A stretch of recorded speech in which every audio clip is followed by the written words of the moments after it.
សួស្តីម្ចាស់តែជាកម្មនេះប្រភេទកែងឈើមរន្ទីកែងឈើនេះឆ្លងកាត់ការសម្ងួតឡើងស្ងួតអស់ជាតិទឹក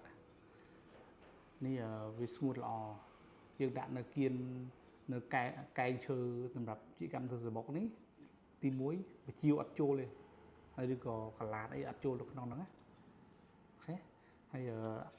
កែងឈើនេះជាឈើមរន្ទីអាចតទៅមកភ័យទឹកបាត់ទឹកមាសបានមានស្តុកណាគេមានស្តុកយើងដាក់ពីម៉ាឡេមកទៅមកផ្ទាល់កែងឈើនេះ